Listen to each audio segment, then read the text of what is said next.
Capacitor છે આપણી પાસે, તો કેપેસિટરમાં આપણે એવું સમજીએ છીએ કે આપણી પાસે બે પ્રકારમાં કેપેસિટરમાં આપણે વાત કરીશું અહીંયા આગળ. કેપેસિટર જે છે એનું આપણે એસી સાથે અને ડીસી સાથે, ડીસી સાથે જે છે આપણે ભણી ગયા છે, અને કેપેસિટર જે છે એ એસી સાથે જે છે એની આપણે વાત કરવાના છે.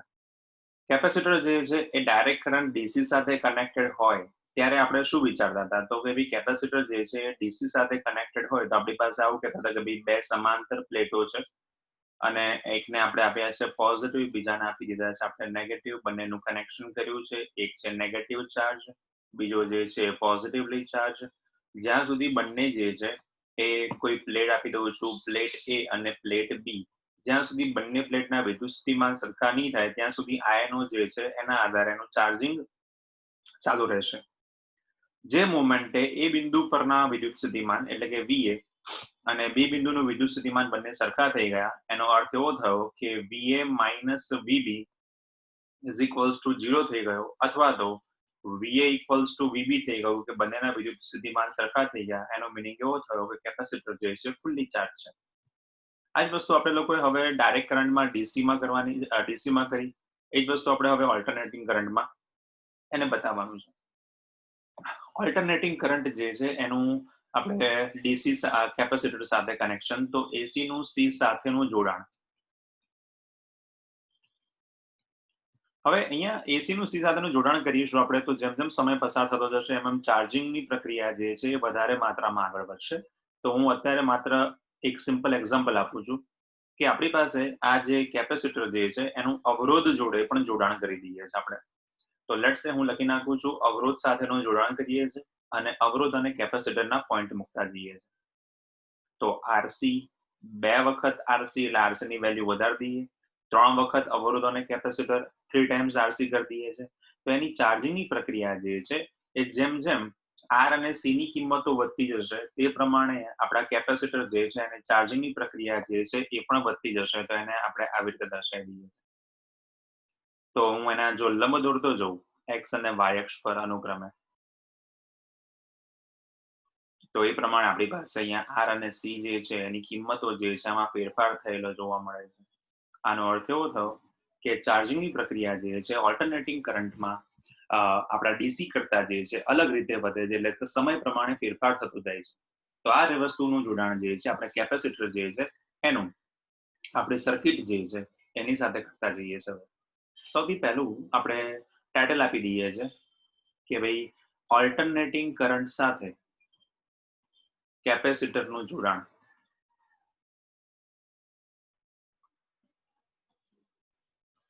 હવે ઓલ્ટરનેટિંગ કરંટ સાથે કેપેસિટરનું જોડાણ કરવું છે મારે, તો સૌથી પહેલું કામ કરી દઈએ છે આપણે આકૃતિ દોરવાની શરૂઆત કરીએ. સર્કિટ આપી દઈએ છે અહીંયા, ફરીથી આપણે આપી દઈએ છે કેપેસિટર અને ઓલ્ટરનેટિંગ કરંટ માટે જે છે આપણી પાસે આકૃતિ, એ આકૃતિ આપણે મૂકતા જઈએ છે. એ આપણી પાસે થઈ ગઈ આ રીતે. E ઇઝ ઇક્વલ્સ ટુ આપણું જૂનું અને જાણીતું સમીકરણ, જેને નામ આપી દઉં છું E0 sin omega T. Capacitor છે આપણને ખબર છે કેપેસિટરની એક પ્લેટ પ્લસ હશે, માઇનસ હશે, પણ બતાવી શકવાના નથી કારણ કે ઓલ્ટરનેટિંગ કરંટ છે. ઓલ્ટરનેટિંગ કરંટ છે એટલે પ્લસ અને માઇનસ આપણાથી લખી શકાય નહીં. હવે આપણે આગળની જે બે થિયરી શીખીને આયા, અવરોધ અને ઇન્ડક્ટર, એ જ રીતે આપણે આમાં પણ પ્રવાહનું સમીકરણ મેળવવું પડશે. પણ પ્રવાહનું સમીકરણ મેળવતા પહેલા હું એક કામ કરી દઉં છું કે આનું અને V બરાબર IR અવરોધ માટે, E બરાબર માઇનસ L ઇન્ટુ ડીઆઈ ભાગ્યા ડીટી એ આપણા ઇન્ડક્ટર માટે. એ જ રીતે કેપેસિટર માટે આપણે ભૂતકાળમાં એક સમીકરણ વાપરી ચૂક્યા છે જેને આપણે નામ આપી દઈએ છીએ Q ઇક્વલ્સ ટુ CV. હવે V ની જગ્યાએ આપણે લોકો E0 sin ઓમેગા ટી લખીએ છીએ કારણ કે આપણે લોકો પહેલેથી લખી ચૂક્યા છે V is equals two E is equals two E0, જેને નામ આપી દઈએ છે sin ઓમેગા ટી. મૂકતા જઈએ છે તો સૂત્ર આવું થઈ જાય છે આપણી પાસે Q is equals two C into E0 into sin omega T. હવે આપણે Q ની કોઈ જરૂર નથી, આપણે તો વિદ્યુત ભાર જે છે એના આધારે આપણે પ્રવાહનું સમીકરણ મેળવવાનું છે. તો પ્રવાહનું સમીકરણ મેળવવા માટે આપણને ખબર છે કે વિદ્યુત ભારનું સમય સાપેક્ષે વિકલન કરતા મળે છે પ્રવાહ, તો dq ભાગ્યા dt ઇઝ ઇક્વલ્સ ટુ, તો આપણી પાસે છે I. તો લખતા જઈએ છે I ઇઝ ઇક્વલ્સ ટુ, તો dq ભાગ્યા dt હોવાથી આપણે લખીશું કે I is equals two d ભાગ્યા dt. PQ ની કિંમત રેડી છે જે આપણે અહીંયા મૂકતા જઈએ છે. તો into the bracket C into epsilon 0 અથવા તો E0 જેને નામ આપી દઈએ છે sin ઓમેગા t. ભાઈ વિકલન કરવાની જરૂર છે તો આપણી પાસે C જે છે અને E0 છે બંને બહાર આવી ગયા છે. sin નું વિકલન જે છે એને કહેવાય છે cos. તો લખી નાખીએ છીએ આપણે cos ઓમેગા t. પણ cos જે છે એમાં ઓમેગા t જે છે એનું ફરીથી વિકલન બાકી છે તો આપણને મળશે ઓમેગા. તો આપણી પાસે સૂત્ર તૈયાર થઈ ગયું છે I ઇઝ ઇક્વલ્સ ટુ તો E0 into omega C into cos omega t. આ થઈ ગયું આપણું સમીકરણ. હવે I is equals two E0 into omega C આપણને ખબર છે કે ભાઈ સાઇન નું વિકલન થાય છે cos અને જે વધારાના આવે એ અહીંયા આપણી પાસે આવે છે ગુણાકારમાં. સંકલનમાં હોય તો જે પણ વસ્તુ વધારાની હોય છે એ આવે છે આપણી પાસે છેદમાં.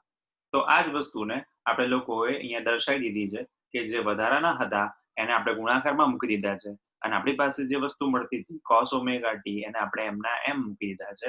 તો હવે આ જ વસ્તુનું જે સમીકરણ છે આપણી પાસે એ સમીકરણ જે છે એને હું મૂકતો જઉં છું કે ભાઈ Q is equals two C into V. એના ઉપરથી આપણે લોકો સમીકરણ લઈ આવ્યા omega E0 into omega C cos omega t. હવે યાર cos ઓમેગા t જે છે એને આપણે લોકો સાઇન ના ખૂણા માટે બતાવવા છે. તો સાઇન ના ખૂણામાં બતાવવા માટે શું કરવું જોઈએ તો કે ભાઈ સાઇન ના ખૂણામાં બતાવવા માટે મારે આવું લખવું જોઈએ. તો લખી નાખું છું I ઇઝ ઇક્વલ્સ ટુ તો omega into C into E0 એમના એમ sin ઓમેગા t છે તો એને તમે આવું પણ લખી શકો છો sin ઓમેગા t વત્તા પાઈ બાય 2. તો આનો અર્થ એવો થયો કે ખૂણો જે છે એને આપણે પેલા સાથે સરખાઈ દઈએ ઓમેગા t વત્તા ફાઈ નું ઓરિજિનલ સમીકરણ સાથે. પણ હું અહીંયા આ સૂત્ર આવી રીતે લખી નાખું છું I0 sin omega t plus pi by 2 કે જ્યાં આપણે લખીએ છીએ I0 is equals to E0 into omega c.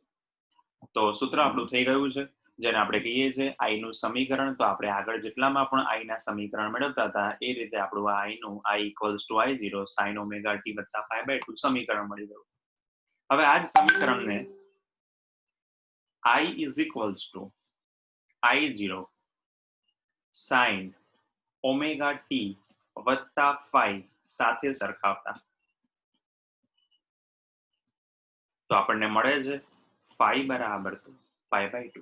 આનો અર્થ એવો થયો કે હવે આગળ જેમ બધામાં આપણે લખતા હતા કે પ્રવાહ આગળ છે પ્રવાહ પાછળ છે અથવા સમાન ગળામાં છે તો આપણે અવરોધમાં લખતા હતા કે ભાઈ સમાન ગળામાં છે. આપણે આગળ ઇન્ડક્ટરમાં લખતા હતા કે ભાઈ તો વોલ્ટેજ જે છે પાઈ બાય 2 જેટલો પાછળ છે.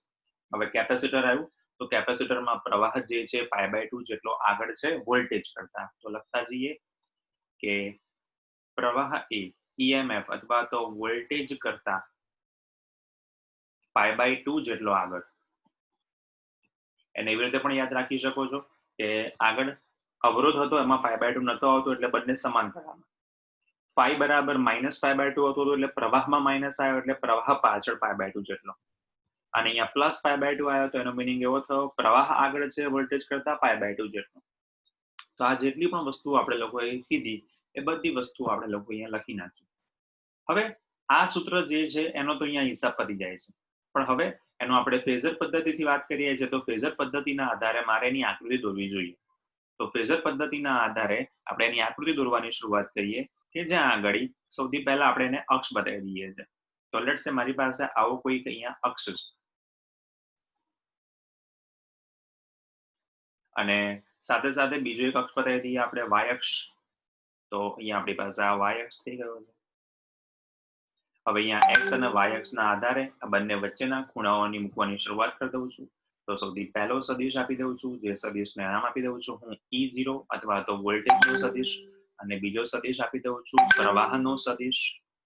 આ બંને વચ્ચેના જે ખૂણાઓ છે એ મૂકતા જઈએ કે ભાઈ વોલ્ટેજ કરતા પ્રવાહ જે છે પાઈ બાય 2 જેટલો આગળ છે એટલે આપણે આ જે છે એને નામ આપી દઉં છું E0 આને આપી દઉં છું પ્રવાહ.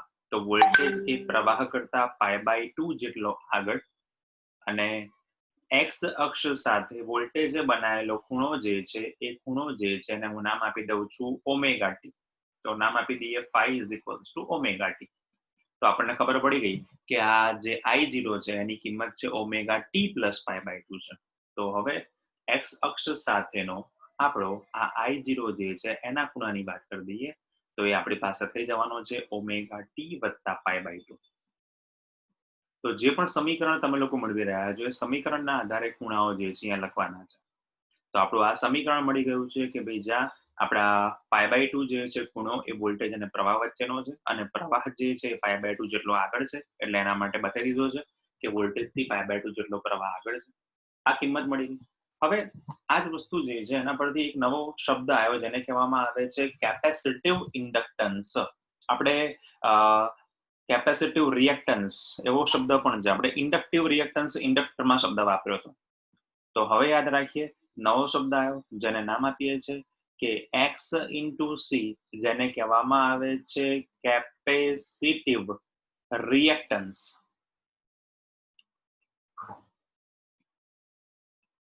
એટલે કે જે કામ સામાન્ય અવરોધનું હતું કે પ્રવાહને રોકવાનું એ જ રીતે કેપેસિટિવ રિએક્ટન્સ જે છે એનું કામ પણ શું છે તો કેપેસિટિવ રિએક્ટન્સનું કામ પણ જે છે એ અવરોધની જેમ એટલે કેપેસિટર જે છે એ અવરોધની જેવી રીતે વર્તે છે. તો એનો એકમ આપણે બધાનો એકમ લખીશું. કેપેસિટિવ રિએક્ટન્સ હોય અથવા તો ઇન્ડક્ટિવ રિએક્ટન્સ હોય બંનેના એકમ જે છે એ ઓમ છે. ઘણી વખત એક્ઝામમાં પૂછાયેલું છે. તો 1/omega c. આપણે મેન્ટોસ નાખી દઈએ છીએ. તો મેન્ટોસમાં આપણને ખબર છે કે યાદ રાખજો કે અવરોધ ઇન્ડક્ટર કેપેસિટરના એકમો અલગ અલગ છે. અવરોધનો એકમ જે ઓમ છે, ઇન્ડક્ટરનો આપણને ખબર છે હેનરી છે, કેપેસિટર જે છે એનો એકમ છે ફેરેડે છે. પણ આપણને આપેલું હોય XL અને XC. આગળ હમણાં આવશે Z ઇમ્પિડન્સ કહેવાય એને. તો હું 3 ના નામ લખી નાખું છું. XL એને કહેવાય છે ઇન્ડક્ટિવ રિએક્ટન્સ. XC એને કહેવાય છે કેપેસિટિવ રિએક્ટન્સ.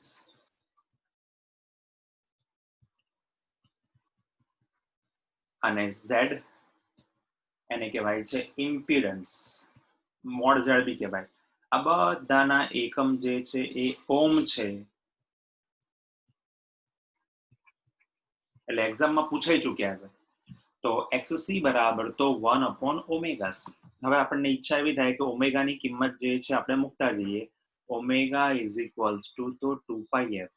તો આપણને મળે છે XC બરાબર તો 1/2πfc. તો આનો અર્થ એવો થયો કે બાકી બધાની કિંમત તો જવા દઈએ તો આ 1/f એ XC જે છે એની સાથે કયા સંબંધમાં છે તો એને કહેવાય છે XC એટલે કેપેસિટિવ રિએક્ટન્સ. તો કેપેસિટિવ રિએક્ટન્સ અને ફ્રીક્વન્સી આવૃત્તિ બંનેનો સંબંધ જે છે એ વ્યસ્તનો છે. તો હવે એના ગ્રાફની વાત કરીએ તો એનો ગ્રાફ જે છે એ આવી રીતે છે.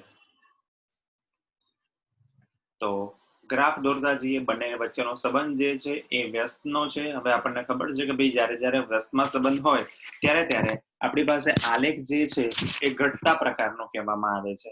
તો કિંમતો મૂકવાની શરૂઆત કરી દઉં છું હું. સૌથી પહેલા આલેખ માટે આપણે દોરતા જઈએ તો મારો x અક્ષ પર આવૃત્તિ મૂકી દઈએ અને y અક્ષ પર આપણે મૂકી દઈએ જે XC મૂકી દઈએ છે.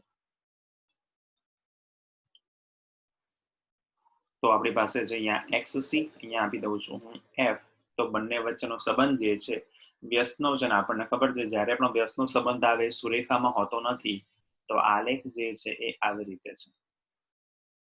હવે આ વસ્તુ આપણને આલેખ મળી ગયો પણ ઉપરાંત મારે એવી કિંમત કરવી છે કે આપણે આ લોકો આવું કહી ચૂક્યા છે XC બરાબર તો 1/2πfc. આનો અર્થ એવો થયો કે જો હું આવૃત્તિ F કે આ જ સૂત્રમાં આવૃત્તિ F બરાબર 0 હોય એટલે દાખલામાં ધ્યાન રાખજો ગઈકાલે પણ આપણે આવું લખી ચૂક્યા હતા ત્યાં સમપ્રમાણનો સંબંધ હતો. F0 તો XL0 પણ અહીંયા F0 તો XC ની કિંમત જે છે થાય છે ઇન્ફિનિટ એટલે કે અનંત થાય છે.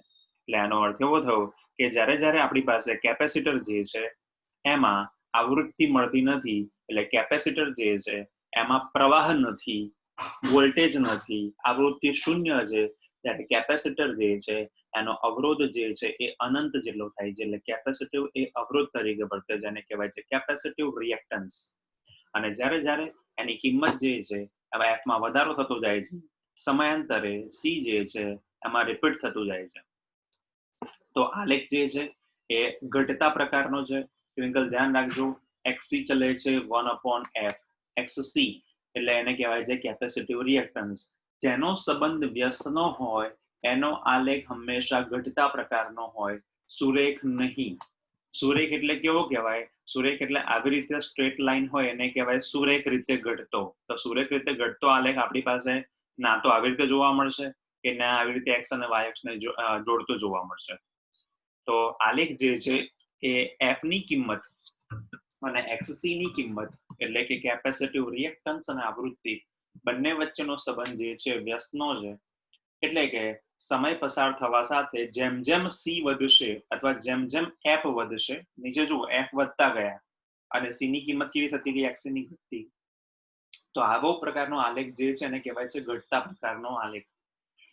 હવે અહીંયા કિંમત મૂકી દઈએ કે આવૃત્તિ જે છે 0 છે, એટલે કે મેં કોઈ પણ પ્રકારનો કરંટ પ્રવાહ, એસી પ્રવાહ કે એસી વોલ્ટેજ આપેલા નથી, આપણને ખબર પડશે આગળ. અને જ્યારે જ્યારે પણ આપણે ઘર વપરાશમાં એસી વોલ્ટેજ આપેલા હોય છે ત્યાં લખેલા હોય છે 230 વોલ્ટ, 50 હર્ટ્ઝ અથવા 40 હર્ટ્ઝ, કે એ જે છે એ ઓલ્ટરનેટિંગ કરંટની કિંમત સમય પ્રમાણે બદલાતી હોય. એટલે આપણને ખબર છે સમય પ્રમાણે બદલાય તો 1/t ને આપણે કહીએ છીએ આવૃત્તિ એફ. એટલે આવૃત્તિમાં પણ ફેરફાર થવો જોઈએ. તો આવૃત્તિ શરૂઆતમાં આપણે વોલ્ટેજ કે પ્રવાહ આપ્યો નથી, એટલે કે એફ નથી. જો એફ ના હોય તો આપણી પાસે કેપેસિટરનો કેપેસિટિવ રિએક્ટન્સ પણ હોતો નથી. એટલે કેપેસિટિવ રિએક્ટન્સ જે છે જો આવૃત્તિ 0 હોય તો થઈ જાય છે 0. તો આ જે છે થિયરી એને આપણે કહીએ છીએ કેપેસિટરનું ઓલ્ટરનેટિંગ કરંટ સાથેનું